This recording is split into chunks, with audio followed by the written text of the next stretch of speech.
Dou-vos as boas-vindas ao discurso direto do Novo e do Jornal Económico. Estamos a entrevistar os cabeças de lista dos partidos com assento parlamentar, candidatos ao Parlamento Europeu.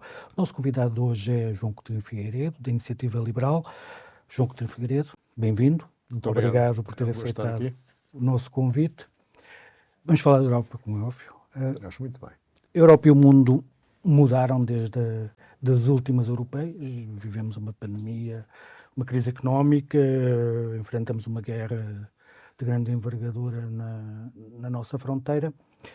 Quais são os principais desafios que se colocam à União Europeia agora, face à expectativa que era há 5 anos atrás? Acho que é uma excelente maneira de começar esta conversa, porque, de facto, nestes últimos 5 anos, talvez até um bocadinho antes, passaram-se coisas suficientemente estruturais para termos que olhar para a Europa e para o projeto europeu de uma forma diferente. E talvez eu resumisse da seguinte forma. Quando os europeus olham para a Europa, e em particular os portugueses que têm pela Europa um apreço particular, fazem-no com esse gosto e com esse apreço porque atribuem à Europa importância e capacidade de fazer da sua vida uma vida mais segura, mais livre e mais próspera. Foi esse espaço, foram esses os valores que presidiram à fundação da União Europeia, e eu diria que em cada uma desses pilares, desses atributos, temos vindo a perder algum gás. Eu acho que os responsáveis políticos, de uma forma geral, tiraram os olhos da bola. Na paz, escuso dizer porque é que ela está, de facto, em risco. E sim, uma guerra na Ucrânia que não tenha um desfecho, que não seja a vitória da Ucrânia, coloca problemas de segurança e de futuro ao projeto europeu. Temos nas liberdades uma demasiada facilidade em prescindir de certas liberdades em troco ou de segurança ou de conveniência, e isso não é suficientemente sublinhado, que temos que continuar a ser um espaço de verdadeira liberdade, de liberdades individuais, de liberdades políticas. E depois a prosperidade, onde, exatamente por termos, nas várias decisões, deixado de pôr a prosperidade como um dos objetivos principais da União, continuar a aprofundar o mercado único, continuar a dar mais oportunidades às empresas e às pessoas, começámos a perder a guerra, e a Europa, começámos a perder a corrida, e a Europa começou a ficar para trás. Olhamos para o desenvolvimento dos Estados Unidos, da China, de outros países importantes como a Índia e até um dia o Brasil e outros blocos económicos, e a Europa está a perder competitividade relativa. Portanto, isto tem introito longo para responder diretamente à pergunta. Os desafios são fazer com que a Europa reganhe brilho em cada uma destas dimensões. Volta a ser um espaço de liberdade sem qualquer espécie de reserva, volta a ter paz e segurança dentro das suas fronteiras e à volta das suas fronteiras, e volta a ser um espaço de prosperidade que dê oportunidades a quem cá fica. E acabo com isto. A prosperidade, não sendo o mais importante dos três, é aquela que devemos dar prioridade porque precede os outros dois. Precede no sentido em que tudo o que temos que fazer para garantir o espaço de liberdade e de segurança vai precisar de recursos, quer financeiros, quer humanos.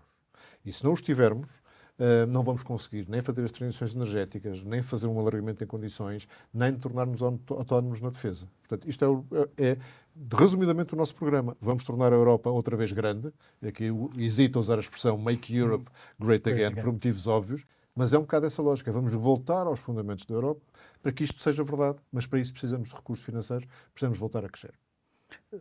Falou na dificuldade em que temos de ceder algumas conquistas para ter outras. E a defesa tem sido apontada como uma questão mais relevante. Neste roteiro que fez agora, nós sabemos que nada vai ser igual ao que era. E a forma como a Europa viveu, abdicando do investimento em defesa, por variedíssimas razões, apostando mais no desenvolvimento económico, vai ter de mudar agora. Já. Não há como esperar mais. Vou fazer 2 perguntas. Primeiro, este caminho até aqui, como é que ficamos para trás nesta corrida? Faltam líderes? Primeira pergunta. Sim. Segunda pergunta, haverá enquadramento suficiente para abdicarmos de ter maior riqueza porque temos que investir em defesa, Muito bem. Dos gastos que temos que fazer. O que é que falhou e que obstáculos temos para que não volte a falhar, digamos assim.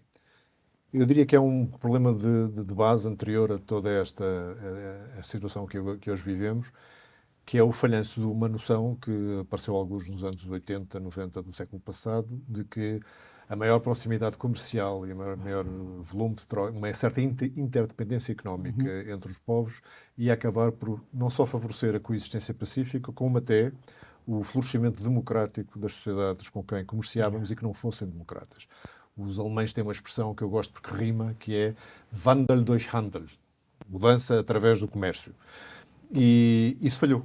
Portanto, há exemplos múltiplos de países que passaram a ser grandes parceiros da União Europeia em termos comerciais e que não se tornaram mais democráticos, em alguns casos tornaram-se até menos democráticos.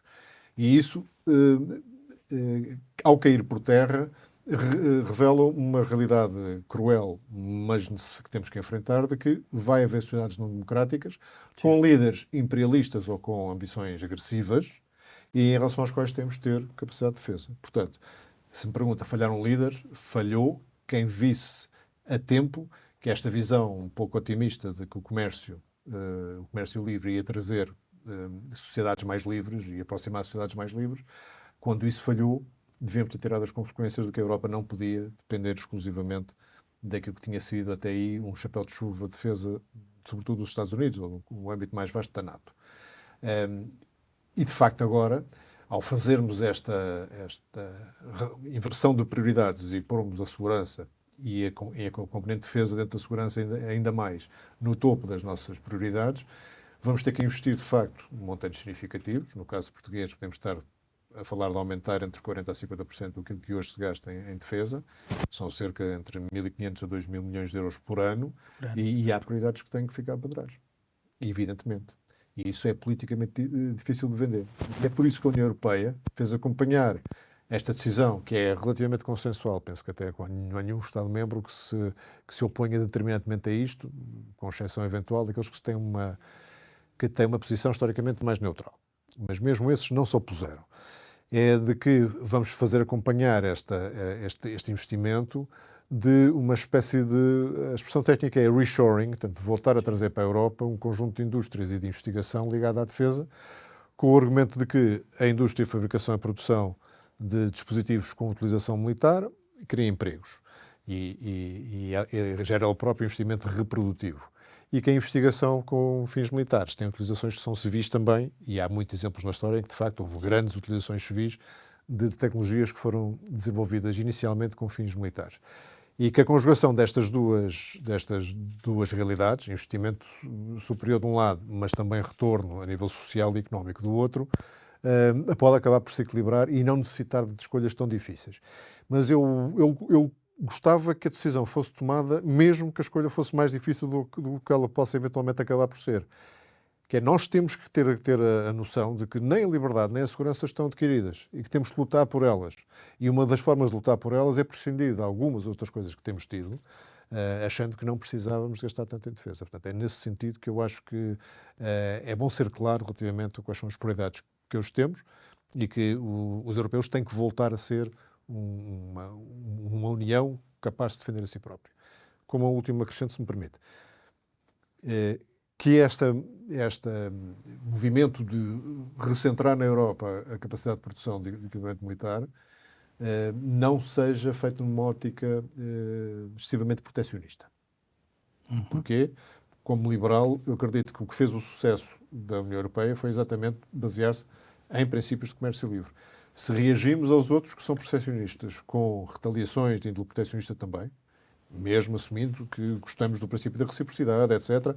Mas mesmo assim, se formos mais proteccionistas do que isto, estamos a dizer, no fundo, que não temos a força dessa convicção, de que o comércio livre é responsável por prosperidade. E como para mim a prosperidade está no topo das prioridades, não podemos deitar fora esse valor. Prosperidade no topo das prioridades. Quais são as principais propostas da Iniciativa Liberal para a Europa? O que é que vai acrescentar ao que... Elas descrevem-se de uma forma relativamente simples, porque também resultam de uma análise que para nós é clara. É que todos os grandes benefícios em termos de prosperidade da União Europeia vieram de uma maior integração entre Estados europeus. Integração económica, integração regulatória, integração de regras, integração de princípios. Isto é verdade para o mercado único, o que já foi construído e aquilo que falta construir. Muito falta. O que ainda falta construir. Portanto, essa é uma primeira proposta. Temos que avançar mais rapidamente no aperfeiçoamento do mercado único dos bens e serviços que já existe, mas acrescentar-lhe os serviços digitais, o mercado de capitais, a união bancária, é a integração que permita a atividade económica em qualquer país de ser transferível ou executável noutro espaço, noutro Estado da União, sem demasiadas diferenças. Eu dou-lhe um exemplo. Hoje, um empreendedor americano que queira levantar capital junto de financiadores nos Estados Unidos, estabelece uma empresa no Delaware e recebe investidores de qualquer Estado dos Estados Unidos. Alguém que faça o mesmo no espaço da União Europeia precisa de ir a 27 notários, perceber 27 legislações fiscais e comerciais e de apresentar 27 vezes os mesmos 8 papéis que teria para fazer. É um obstáculo à verdadeira integração, é um obstáculo ao crescimento. Portanto, duas coisas aqui.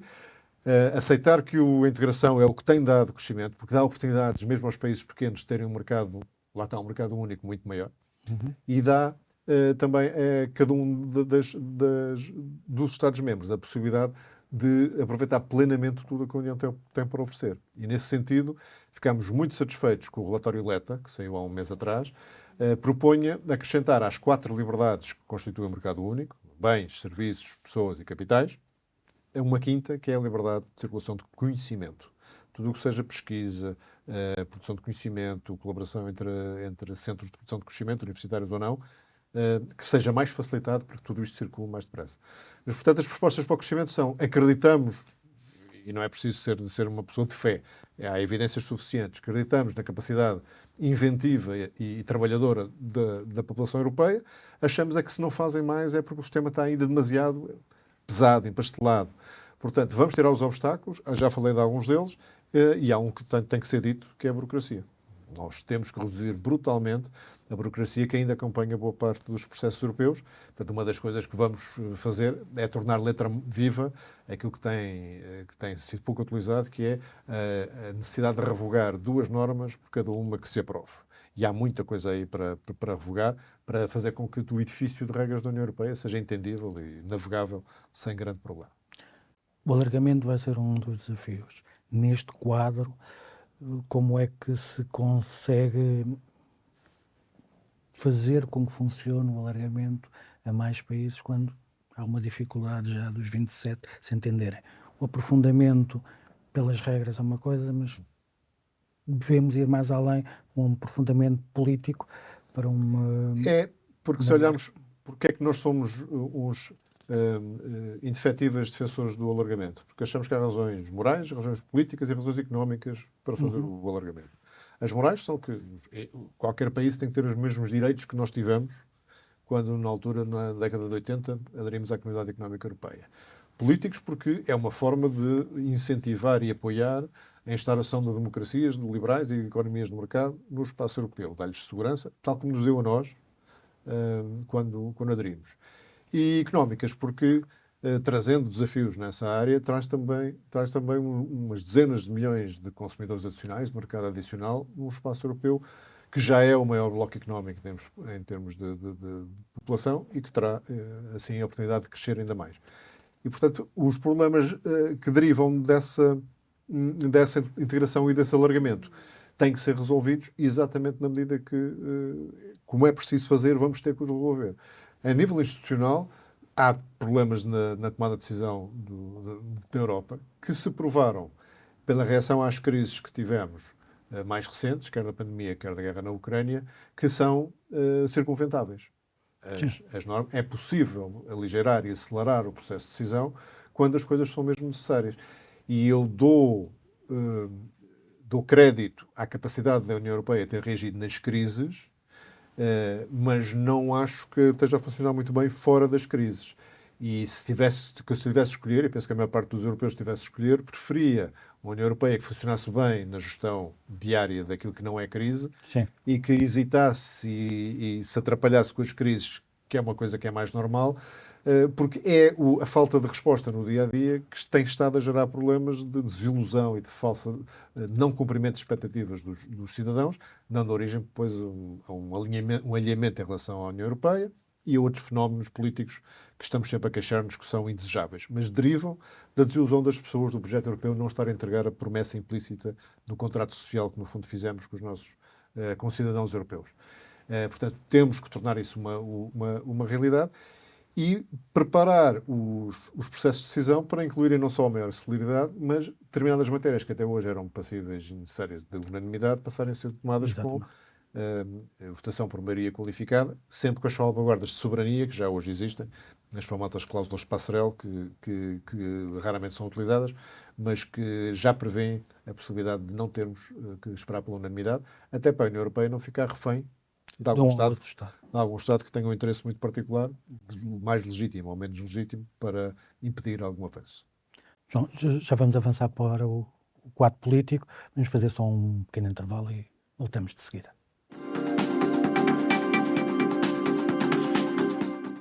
Voltamos ao discurso direto com João Coutinho Figueiredo. Ainda no quadro político, tudo indica que vamos ter um novo quadro político no Parlamento Europeu, com uma maior afirmação das forças à direita e com uma provável subida dos extremos. O que é que isto vai mudar para o caminho que tem sido seguido? Pode mudar alguma coisa, mas também é possível que não mude nada muito significativo, porque todos os cenários que eu tenho visto, baseado nos estudos de opinião que têm saído um pouco de todos os Estados-membros, mas também alguns promovidos pela própria União Europeia e o Eurobarómetro, a maior parte dos cenários credíveis mais prováveis indicam um crescimento de forças à direita do Parlamento, mas não indicam uma alteração das maiorias possíveis para serem, no fundo, as líderes dos processos de mudança na União Europeia. E, portanto, como digo, todos os cenários credíveis que eu conheço mantêm aqui a aliança entre os liberais, o PPE e os socialistas continuam a ter a maioria do Parlamento e que, com alguma folga, continuam a ser, digamos, a locomotiva das reformas do projeto europeu. Tendo dito isso, independentemente de conseguir continuar a ter maioria e conseguir fazer avançar o projeto, é evidente que a natureza da discussão vai se tornar diferente. E espero que não a utilidade da discussão, porque é muito difícil tentar fazer discussões produtivas com vista a melhorar aquilo que está sob discussão, se estivermos no mesmo tempo e no mesmo período a ter que afastar ideias mais bizarras, rocambolescas ou inaceitáveis que venham dos extremos do Parlamento, e aí devo dizer que não é só do extremo direito do Parlamento que vem, do extremo esquerdo do Parlamento Europeu, também vêm coisas bastante bizarras. Portanto, quanto menos tempo se tiver que passar a pôr de lado essas ideias, mais se pode dedicar à melhoria das ideias que têm pernas para andar e que têm o interesse europeu no centro das preocupações. Já falámos antes sobre o papel da União Europeia, e principalmente na afirmação do liberalismo e da procura da liberdade. E o que eu queria perguntar é, neste quadro de instabilidade política, geopolítica, mais exatamente, que papel é que pode ter a União Europeia fora, no quadro global? Aquilo que dizia sobre o termos de lutar, a afirmação daqueles valores que temos. Isto tem dois lados. Um aspecto mais defensivo, se quiser, que é não somos ingênuos e sabemos que há quem se aproveite da liberdade de expressão, da liberdade de circulação, para fazer disso instrumentos de desestabilização da estabilidade política em alguns Estados-membros ou até na União como um todo. Não sendo ingênuos, isso é uma parte, se quiser, da componente defensiva, da defesa mesmo. Portanto, há aqui uma ciberdefesa que inclui o combate à desinformação e aos ataques cibernéticos patrocinados por Estados soberanos hostis à Europa e aos interesses ocidentais até de uma forma geral. E depois temos uma que eu acho que vou chamar-lhe ofensiva, porque é a da iniciativa proativa da União Europeia de ser um exemplo dessas liberdades que pretende defender e não as coartar com o pretexto que isso é uma forma de defender as liberdades limitando-as. Estou a falar concretamente de liberdade de expressão e liberdade de imprensa, que são duas coisas. Eu, por exemplo, não achei bem que houvesse aquela facilidade de suspender as emissões da estação RT, Russia Sim. Today, porque por muito que constitua propaganda do Estado russo, isso não era unívoco e num espaço de verdadeira liberdade temos que saber conviver com isso. Portanto, isso para mim não entra, é tão evidente, não entra no capítulo da desinformação e das tais instrumentos mais modernos, engenhosos e eficazes de desinformação. Mas não podemos ser exemplo de falta de liberdade de expressão, falta de liberdade de imprensa, muito menos falta de liberdade de circulação ou associação política. Temos que defender essas liberdades e confiar que a democracia tem instrumentos e processos para ser mais forte do que quem nos quer atacar. Voltando um bocadinho atrás, outro dos desafios que enfrentamos com vários prismas é o da imigração. Precisamos de imigração, temos receio da imigração, temos mostrado que não sabemos gerir, enquanto Europa, os fluxos migratórios. Aquilo que está a dizer entronca no podemos esperar destes movimentos. Como é que podemos abordar essa questão? E nós notamos que, por exemplo, os movimentos populistas têm tido alguma progressão, muito a cavalgar. Quanto maior dificuldade ou pudor tivermos a falar do assunto e a reconhecer os problemas que existem e a propor soluções humanas para esses problemas, mais esse pasto é fértil para os extremistas populistas, de facto. É por isso que eu digo, isto não pode ser um tabu. Nós temos que falar dos problemas da imigração, a bem das pessoas que nos procuram, para uma vida melhor, a bem também dos que já cá estão à procura de uma vida melhor e dos próprios nacionais. A bem de toda a gente. E tem que deixar de haver esta sensação de descontrole, que é uma percepção que pode até ser empolada aqui ou acolá, mas tem uma base na realidade. Falta organização, falta fiscalização. E em resultado disto depois falta integração, que é o mais grave, que é o que tira dignidade a quem nos procura.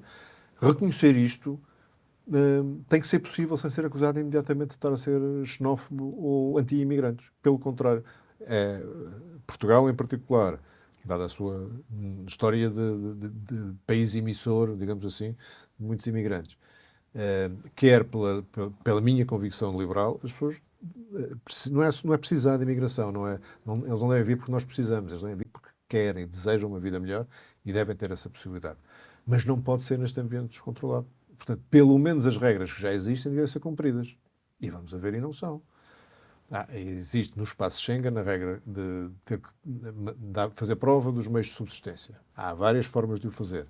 Não são fiscalizadas. Eu não conheço um caso de um recuso de entrada de alguém que não tenha provado meios de subsistência ou cujo garante, porque pode-se pedir a alguém que já cá esteja que garanta as condições mínimas de vida a essa pessoa, não têm sido interpelados também.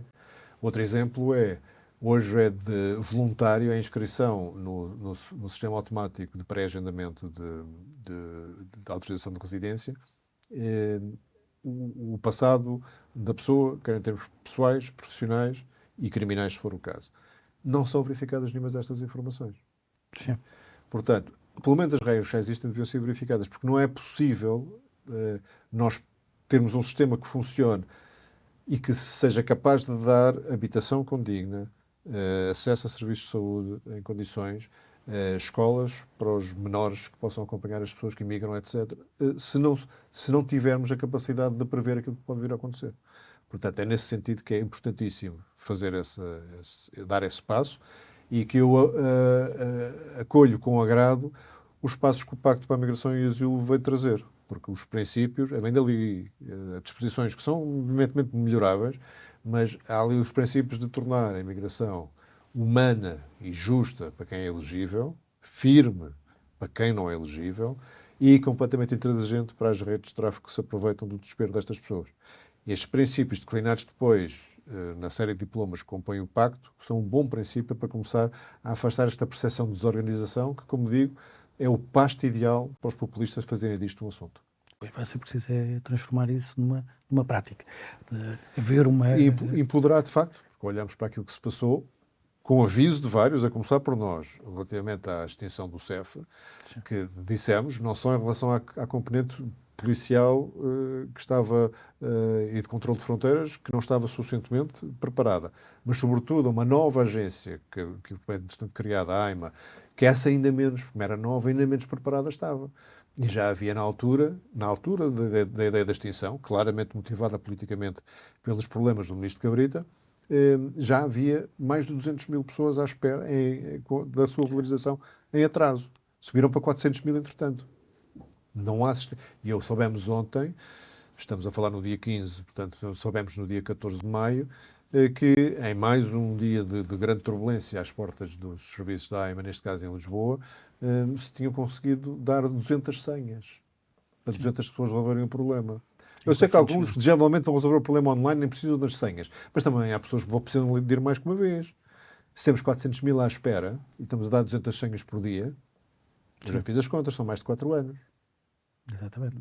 São mais de 4 anos. Portanto, é evidente que isto não é um sistema que esteja preparado e repito, o pior que podemos ter para quem cá vive, para quem já emigrou para Portugal, para quem quer emigrar para Portugal, é esta sensação de descontrolo que se vê nestes sistemas da AIMA, mas também nas tendas e nas pessoas a dormir na rua, que se vê um pouco por todas as grandes cidades.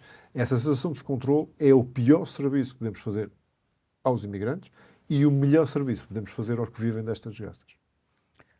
Vamos aproximar-nos mais da política portuguesa, mas ainda na Europa. Disse que António Costa não tem arroz para ser um bom presidente do Conselho Europeu. Porquê? Já falei nisso várias vezes, quem não reforma Portugal não vai reformar a Europa. Não é? E o Conselho Europeu é o mais político dos órgãos, não sendo estritamente executivo, é político, onde estão os chefes de Estado e de Governo dos países membros da União e, portanto, é ali que a política se faz e se negocia. E é preciso que tenha à frente alguém que reconheça aquilo que começámos por falar aqui, as necessidades absolutas de reformas na defesa, no alargamento, nas instituições, na revitalização do mercado único. São reformas difíceis, algumas delas, como dizemos também, difíceis de vender politicamente. É preciso coragem, é preciso a apetência pelo risco. Tudo isso, durante 8 anos, António Costa deu provas que não tinha. E, portanto, eu em condições idênticas de competência tenho gosto que seja um português, mas prefiro que seja um estrangeiro com uma visão correta e reformista da Europa do que um português que não a tenha. Aplica-se o mesmo à presidência da Comissão Europeia?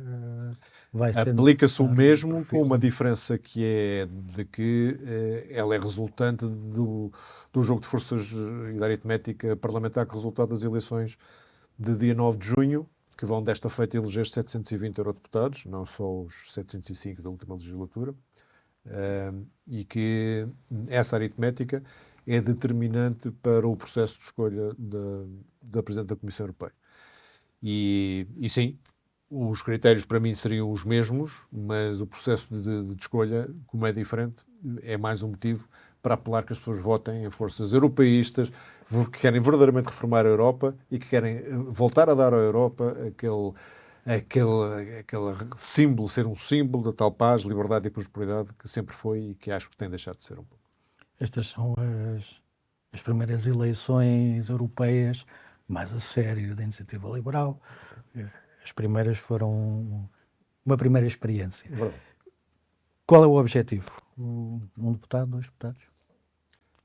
A moção estratégica da Iniciativa Liberal é muito clara. O objetivo é um deputado e temos a ambição de trabalhar para ter 2, se a situação política e o próprio discurso da campanha, e já agora também lá menciona a notoriedade do candidato, e aí, em relação a isso eu não vou falar, mas se proporcionar, obviamente que não hesitaremos em fazer e ambicionar mais, mas como os objetivos políticos se fazem para depois ser medido em relação aos resultados que se conseguem, eu vou manter a assunção da moção estratégica, mas não é por uma questão de prudência, é por uma questão de realismo, porque estas eleições são particularmente difíceis de sentir, se quiser, de prever, porque vêm muito em cima de umas legislativas, portanto nós não sabemos.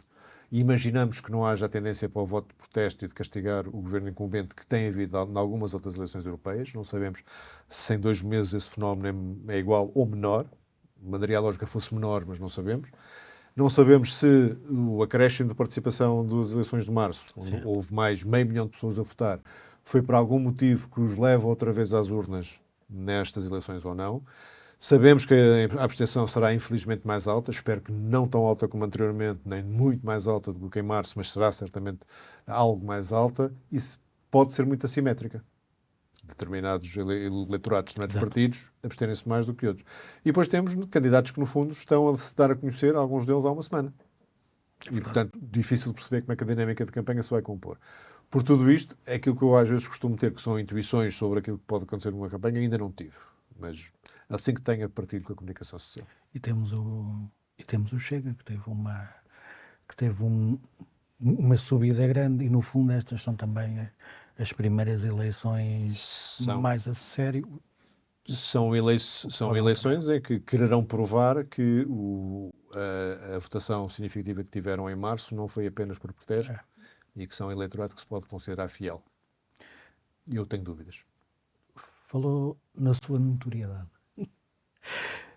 Há que eu considero o ativo mais relevante do partido atualmente e, inclusive, reconhecendo-lhe a capacidade para ter um melhor resultado agora nas europeias do que Essas discussões de universos paralelos é sempre muito difícil. o partido teve nas Eu legislativas. vou direto à cerne da questão. Acho que o Rui Rocha está a fazer um trabalho absolutamente extraordinário e só lamento que as qualidades políticas dele não tenham sido reconhecidas mais cedo do que começaram a ser desde a última campanha das legislativas. Começou-se a ouvir que, de facto, é uma pessoa extraordinariamente bem preparada e capaz de ser um excelente mensageiro da mensagem liberal. Quanto a ser mais capaz ou menos capaz que eu, como digo, é um universo paralelo. Eu acho que há coisas que o Rui faz muito melhor que eu, haverá outras que eu farei melhor que ele, como é normal entre dois seres humanos que são diferentes, e não tenho nada a certeza que tivesse tido um resultado diferente, porque as eleições de março, recordo, foram particularmente polarizadas, particularmente suscetíveis ao voto útil e tidas em condições que não foram, de facto, as mais propícias a uma campanha efetiva da iniciativa liberal. Perguntava-lhe era ao contrário. Sobre si não haverá maior pressão, tendo em conta esta leitura que se faz. Admito, mas vivo bem com ela, porque não procurei ter essa expectativa, não a geri, as pessoas criaram-na sozinhas, se tiverem que a desinsuflar sozinhas também não virá mal ao mundo. E eu continuarei a fazer o papel e penso que nesta entrevista também dei exemplos disso, de ser sério e não enganar as pessoas. Não vou falar aqui de problemas nem de soluções da Europa que competem aos Estados-membros. Eu não vou falar de educação, eu não vou falar de saúde, eu não vou falar de habitação aqui a dizer que, especialmente alguém que vai para o Parlamento Europeu, nem sequer é para órgãos executivos da Europa, vai ter aí grandes papéis. Não vou dizer que incluir a habitação na Carta dos Direitos Fundamentais da União Europeia faz uma enorme diferença. Interessa as coisas que se fazem aqui. E sim, os governos têm que ser eficazes e as oposições também têm que ter boas ideias para obrigar os governos a fazer melhor. Nisso sim, parece uma espécie de...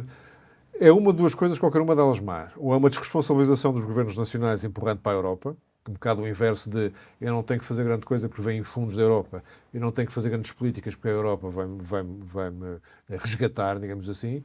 E a outra é ter uma incapacidade permanente de conseguir olhar para as suas próprias competências, digamos assim, e exercê-las. E desta maneira, ao dizer aos eleitores que a Europa vai resolver os problemas que são de competência nacional, está-se na prática a enganá-los. Está-se a dizer, estão a votar em pessoas que podem, de uma forma milagrosa qualquer, resolver os problemas, porque a Europa é esta coisa abstrata onde vem muito dinheiro. E, portanto, vai resolver a habitação, não nada. Não vai. Não vai, e isso é enganar as pessoas, e por isso é que não me vê, com a seriedade que eu acho que me esforço, pelo menos, por ter no tratamento dos assuntos, a falar de temas para os quais o Parlamento Europeu pode acrescentar pouco. Nós estamos mesmo a terminar. Aliás, já ultrapassamos o tempo. Mesmo assim, estas eleições podem ter uma leitura nacional. Faz sentido haver essa leitura nacional? Eu acho que é inevitável. Do resultado das eleições? Eu acho que é inevitável, mas é inevitável porque uma eleição não deixa de ser sem um controle da ERC ou sem uma grande sondagem. Mesmo numas europeias pouco concorridas vão votar 3,5 milhões ou 4 milhões de pessoas. É uma enorme sondagem, é uma escutação. E, portanto, é inevitável que os resultados sejam lidos. Mas eu diria que não deviam, isso sim é irrazoável, ter consequências governamentais. São eleições para outro órgão, sendo certo que qualquer dos partidos, incluindo os da coligação governamental, vai olhar para eles e tirar ilações táticas, mas não Sim. devia ter reflexos. Nos partidos que se apresentam, que fiquem acima ou abaixo dos seus resultados, podem ou não ter consequências, também em função da forma como definiram as suas fasquias e da responsabilidade que se auto-atribuam ou alguém lhes atribui relativamente a esses eventuais resultados menos positivos. Para os candidatos, sim. Para os candidatos deve ter consequências. Portanto, se eu tiver um mau resultado, saberei, até porque estas eleições são particularmente personalizadas, que há responsabilidades minhas e saberei assumi-las. João, obrigado. Obrigado também Muito obrigado, senhor. a si que nos acompanhou. Esta entrevista pode ser vista e lida nos sites do Novo e do Jornal Económico em onovo.pt e jornaleconómico.pt, onde continuará disponível. Estarão também disponíveis as notícias da atualidade nas duas plataformas. Até uma próxima oportunidade.